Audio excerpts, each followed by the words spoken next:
Hello student, my name is Ashiq Tiradiya, आपकी class social science में। Social science में आज मैं लेके आई हूँ हिस्ट्री का टॉपिक, बहुत ही इम्पोर्टेंट है, बौद्ध धर्म। बौद्ध धर्म जिसका उदय किसने किया था? महात्मा बुद्ध ने। किसने किया था?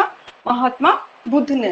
अब देखिए, बुद्ध ने बौद्ध धर्म दिया था, तो पहले हम देखेंगे कि बुद्ध कौन थे, उनका जीवन परिचय क्या था, और उसके बाद में उनकी शिक्षा है। देखिए, महात्मा बुद्ध का जन्म कब हुआ था? सबसे पहले हमारे ये टॉपिक आता है कि जो बुद्ध थे, जिन्होंने बौद्ध धर्म का प्रचार किया था, बौद्ध धर्म का स्थापना की थी बौद्ध धर्म की, तो वो उनका जो जन्म है वो कब हुआ था? इनका बर्थ हुआ था 563 ईस्वी पूर्व में। कब हुआ था? 563 ईस्वी पूर्व में। अभी जो इनका जन्म हुआ था, तो उनका स्थल कौन सा है? ये था लुम्बिनी ग्राम कपिलवस्तु। लुम्बिनी ग्राम कपिलवस्तु। अब ये लुम्बिनी ग्राम कपिलवस्तु कहाँ है? तो ये वर्तमान में नेपाल में स्थित है। कहाँ स्थित है? नेपाल में। कहाँ स्थित है? नेपाल में। अब देखते हैं कि महात्मा जो बुद्ध थे, उन्होंने बुद्ध जो बनने की है वो क्यों सोची थी? तो उन्होंने 4 जो अवस्थाएं थी वो देखी थी। एक तो वृद्ध व्यक्ति को देखा था, फिर उसकी जो मृत्यु हो जाती है उसको देखा था, उसको ले जाते हुए देखा था, फिर और जो संन्यास ग्रहण कर लेते उस पर्सन को देखा था। यानी उन्होंने 4 अवस्थाएं देखी थी, जिससे उनका जो मन था वो गृहस्थ अवस्था से उचट गया था। और उन्होंने ये डिसाइड किया था कि मुझे बौद्ध धर्म यानी अपने धर्म का प्रचार करना, अपने उपदेशों को जनता तक पहुंचाना है। इसके लिए उन्होंने ये सोचा कि जो ये सारी चीजें है, संसार है, वो व्यर्थ है, और इसको जो ये आसक्ति है उनको दूर करने के लिए कौन सा जो मार्ग है वो अपनाया जाए। तो उन्होंने क्या किया था? संन्यास ग्रहण कर लिया था, गृह त्याग कर दिया था 24 वर्ष की उम्र के अंदर। अब जब उन्हें धर्म के मार्ग की खोज के लिए वो निकल चुके थे घर से, तो उनका जो गुरु था वो कौन बना था? उदक, जिसे रुद्रक कहते हैं, और उनका नाम था रामगुप्त। तो अगर एग्जाम में पूछा जाता है कि महात्मा बुद्ध के गुरु का नाम क्या था, तो हमारा आंसर क्या होगा? रामगुप्त। अगर ये नहीं आता, अदरवाइज उदक आ जाता है या रुद्रक आ जाता है, तो दोनों ही क्या है? एक ही पर्सन है। तो ये जो महात्मा बुद्ध थे, उनके गुरु का नाम क्या था? रामगुप्त।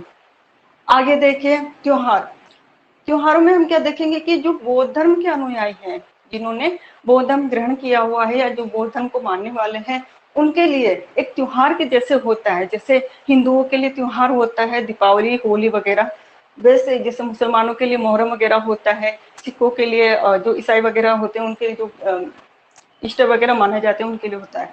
तो इसी तरह जो बुद्ध पूर्णिमा होती है, जो बौद्ध धर्म के अनुयायी होते हैं, तो उनके लिए ये जो बुद्ध पूर्णिमा है वो त्योहार से समान होता है, त्योहार के समान।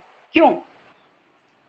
कारण यह है कि बुद्ध पूर्णिमा वैशाख पूर्णिमा जिसे कहते हैं, वैशाख की माह में आती है, और इसी दिन महात्मा बुद्ध का जन्म भी हुआ था, इसी दिन उनको ज्ञान की प्राप्ति भी हुई थी, और इसी दिन उनका निर्वाण हुआ था।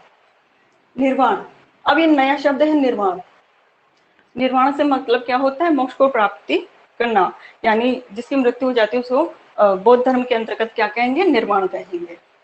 आगे देखिए, अब जब उस समय जो महात्मा बुद्ध ने बौद्ध धर्म का प्रचार किया था, उस समय के जो राजा थे वो कौन थे? समकालीन राजा प्रसेनजित। प्रसेनजित कौन था? आयु के अनुसार, जिस आयु के महात्मा बुद्ध थे, उसी आयु के अनुसार या उस आयु के समकालीन जो राजा थे वो था प्रसेनजित। तो इन्होंने भी बौद्ध धर्म के प्रचार के लिए कार्य किया था। आगे है बिंबिसार। ये सार मगध के राजा है बिंबिसार, और फर्स्ट अनुयायी थे। बिंबिसार कौन सा था? मगध का ऐसा राजा था जो कि महात्मा बुद्ध का पहला अनुयायी था। इसी तरह थर्ड पॉइंट है हमारा अजातशत्रु। अजातशत्रु कौन था? जब महात्मा बुद्ध को निर्वाण की प्राप्ति हो थी, उस टाइम पे जो मगध का राजा था वो कौन था? अजातशत्रु। कौन था? अजातशत्रु। इस टाइम पे निर्वाण की प्राप्ति के समय। आगे देखिए, ज्ञान की प्राप्ति। अब देखिए, महात्मा बुद्ध को जो ज्ञान मिला था, उन्होंने तपस्या की थी। जो तपस्या के दौरान उन्हें ज्ञान की अनुभूति हुई थी, वो कहाँ हुई थी, कहाँ मिला था? इसका जो आएगा वो है बोधि वृक्ष। कौन सा वृक्ष? बोधि वृक्ष।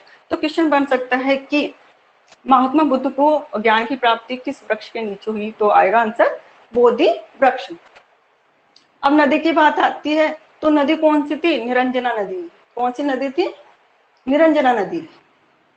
अब जब महात्मा बुद्ध को ज्ञान की प्राप्ति हो गई, तो उन्होंने जो अपने जो उपदेश है वो देना प्रारंभ कर दिया। जो पहला उपदेश था अपना, वो कहाँ दिया था? सारनाथ में। सारनाथ में। सारनाथ कहाँ है? इस ऋषभ पंतन, जो कि बिहार के अंतर्गत है, और ज्ञान की प्राप्ति भी उन्हें बिहार में हुई थी। अब इनका प्रथम शिष्य, ज्ञान की प्राप्ति हो गई, तो जो उनका प्रथम शिष्य है वो आनंद है, जो कि मुख्य शिष्य है। मेनली क्या है, ये मुख्य शिष्य के अंतर्गत आएगा। अब उन्होंने जो उपदेश दिए थे वो सबसे पहले किसको दिए थे? 5 जो ब्राह्मण थे उनको दिए थे। अनुयायी तो ये बने थे, आनंद नामक। और जो उपदेश उन्होंने ज्ञान की प्राप्ति हो गई थी वो सबसे पहले किसको दी थी? 5 ही ब्राह्मण थे। कौंडिन्य, फर्स्ट कौन था? कौंडिन्य। सेकंड था आंज, थर्ड था अस्साजी वप, एंड फोर्थ था वददीय, लास्ट है महानाम। ये जो 5 जो लोग थे, पंडित थे, ये इनको उपदेश दिया गया था। किसके द्वारा? महात्मा बुद्ध के द्वारा। अब आती निर्वाण की प्राप्ति। निर्वाण की प्राप्ति कहाँ हुई थी? कुशीनगर में। कुशीनगर कहाँ है? वर्तमान में यूपी में देवरिया नामक जिले में। कहाँ है? देवरिया नामक जिले में। कौन से स्थान पर? कुशीनगर में। तो क्वेश्चन बनता है, और बहुत सारे जो कंपटीशन एग्जाम है उसमें आता भी रहा है कि महात्मा बुद्ध को निर्वाण की प्राप्ति कहाँ हुई थी, तो हमारा आंसर क्या होगा? कुशीनगर में। अब है शिक्षाएं। शिक्षाएं जो महात्मा बुद्ध ने दी थी वो कौन कौन सी है? उन्होंने 4 आर्य सत्य बताए थे, अष्टांगिक मार्ग बताया था, आत्मा में विश्वास न करना बताया था। ऐसे जो बहुत सारी शिक्षाएं महात्मा बुद्ध ने दी थी। इसमें फर्स्ट है दुख, सेकंड है दुख समुदाय, थर्ड है दुख निरोध, एंड फोर्थ है दुख निरोध गामिनी प्रतिपदा। अब देखिए दुख। दुख महात्मा बुद्ध का मानना था कि जो दुख है वो संसारी क्या है? दुख का कारण है। संसार क्या है? एक दुख का कारण है। दुख समुदाय, समुदाय का मतलब क्या है? कारण। दुख का कारण क्या है? तो महात्मा जो बुद्ध थे वो मानते थे कि दुख का कारण तृष्णा है। तृष्णा, लालचा, लालसा जिसे कह सकते हैं, या इच्छा जिसे कह सकते हैं। तो तृष्णा क्या है? दुख का कारण है। दुख निरोध, दुख निरोध क्या है? यदि तृष्णा, इच्छा, लालसा को समाप्त कर दिया जाएगा तो ये क्या होगा? दुख का निरोध होगा, निराकरण होगा। इसी तरह है फोर्थ और अंतिम है कि दुख निरोध गामिनी प्रतिपदा। अब जो दुख आता है वो किसके कारण आता है? इच्छा के कारण। इच्छा या लालसा को खत्म कर देंगे तो ये जो कारण है वो क्या है? अविद्या। अगर हमें विद्या नहीं आती तो हम दुखी हैं, अगर हमें ज्ञान नहीं है तो हम दुखी हैं। तो ये क्या है? संसार को दुखी मानते हुए इसका दुख निवारण का कारण भी दिए साथ के अंदर। अब ये कारण क्या है? 8 मार्गों को अपना लो। उन्होंने कहा है कि अष्टांगिक मार्ग को अपना लो तो तुम्हारे दुखों का नाश हो जाएगा। किसके अनुसार? महात्मा बुद्ध के अनुसार। तो महात्मा बुद्ध ने फर्स्ट क्या दिया है? फर्स्ट है सम्यक ज्ञान, वो सम्यक दृष्टि। क्या है? सम्यक दृष्टि। सम्यक यानी संपूर्ण, दृष्टि यानी देखना। तो सम्यक दृष्टि का मतलब क्या हो गया यहाँ पे? अच्छे से देखना, चारों ओर तरफ देखना, यानी अच्छे अच्छे कर्मों को देखना, उनके अनुसार आचरण करना। सम्यक संकल्प यानी अच्छा कर्म करने का संकल्प लेना। सम्यक वाणी, सम्यक वाणी क्या कहती है? कि मीठा बोलो, अच्छा बोलो, सोच समझ के बोलो। तो ये क्या है? सम्यक वाणी, कि किसी को भी अपनी वाणी से दुख ना पहुंचे। सम्यक कर्म, ये भी यही है कि ऐसे अच्छा आचरण करो कि अपने कर्म को सम्यक कर्म की श्रेणी में ला सके। आगे है सम्यक आजीविका। अब हमें जीवन यापन के लिए भी जो भी आजीविका अपनानी है वो भी क्या होनी चाहिए? श्रेष्ठ होनी चाहिए, आचरण के अनुसार शुद्ध होनी चाहिए। आगे है सम्यक व्यायाम, यानी नैतिक और जो आध्यात्मिक जीवन है उसमें समाधि, चिंतन, मनन करते रहना चाहिए। यह सम्यक स्मृति, यानी जो हमने कर्म किए हैं उनको कभी नहीं भूलना चाहिए। स्मृति यानी स्मरण करना, बार बार रिकॉल करना। और एक लास्ट वाला है सम्यक समाधि। सम्यक समाधि क्या है? कि हमें अपने जो आध्यात्मिक ज्ञान है उसकी वृद्धि के लिए सदैव क्या है? चिंतन मनन करते रहना चाहिए। तो ये क्या हो गया? सम्यक समाधि हो गया। अब देखिए इसमें क्या है, एक और जो उनका उद्देश्य है वो है प्रतीत्य समुत्पाद। प्रतीत्य समुत्पाद इसका मतलब क्या होता है कि महात्मा बुद्ध ने तो ये कहा है कि जो धम्म है, इसका मतलब क्या है, धम्म है, धम्म यानी धर्म। प्रतीत्य समुत्पाद क्या है, धर्म है।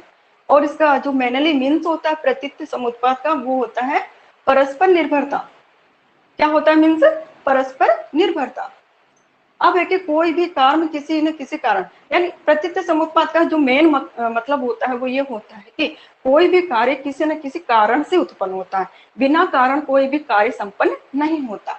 तो यहाँ पे प्रतीत्य समुत्पाद का मतलब ये हो गया। अब जो धर्म की शिक्षा दी थी महात्मा बुद्ध ने, वो कहा था कि उन्होंने मध्यम मार्ग पर बल दिया था कि कठोर मार्ग भी ना हो और ज्यादा लचीला या सरल मार्ग भी नहीं हो। जो हमारे जीवन यापन का जो तरीका है वो कैसा होना चाहिए, मध्यम मार्ग का होना चाहिए। आगे है क्षणिकवाद। क्षणिकवाद जीवन क्षण भर का है, जो भी कर्म करना है तुरंत कर लो, अच्छे कर्म करो, अच्छी वाणी बोलो। तो ये क्या है, क्षणिकवाद। अनात्मवाद, अनात्मवाद का मतलब होता है कि अपनी जो आत्मा है दोबारा से उत्पन्न नहीं होती है, वो आत्मा के अस्तित्व में विश्वास नहीं करते हैं। तो ये क्या है, अनात्मवाद। अब देखिए महात्मा बुद्ध की जितनी भी जो शिक्षाएं थी उनको किस में कन्वर्ट किया गया था, उन्हें त्रिपिटक नामक ग्रंथ में लाया गया है। और त्रिपिटक की भाषा कौन सी है, पाली। कौन सी है, पाली। त्रिपिटक यानी 3 ग्रंथ, कौन कौन से, विनय पिटक, सुत्त पिटक और अभिधम्म पिटक। विनय पिटक, सुत्त पिटक और अभिधम्म पिटक। अब विनय पिटक, विनय पिटक के जो संपादन था वो किसने किया था, उपाली नामक व्यक्ति ने फर्स्ट जो बौद्ध ग्रंथ संगीति हुई थी उसके अंतर्गत किया था। आगे है सुत्त पिटक। सुत्त पिटक की रचना किसने की थी, आनंद ने। आनंद जो कि महात्मा बुद्ध का प्रिय शिष्य था। आगे है अभिधम्म पिटक। अभिधम्म पिटक की किसने की थी, मोगलीपुत्र तिस्स ने की थी। किसने की थी, मोगलीपुत्र तिस्स ने। किसकी, अभिधम्म पिटक की। तो इस तरह से जो महात्मा बुद्ध की जो भी शिक्षा है उन्हें अलग अलग समय पर ग्रंथित किया गया है, लिखा गया है, संकलित किया गया है। तो वो त्रिपिटक कहलाते हैं। क्या कहलाते हैं, त्रिपिटक। थैंक्स। आज जो मैं वीडियो दी हूँ, आपकी क्लास ली हूँ, अगर उसे आपको पसंद आ रहा है तो लाइक कीजिए, शेयर कीजिए और सब्सक्राइब कीजिए। थैंक्स।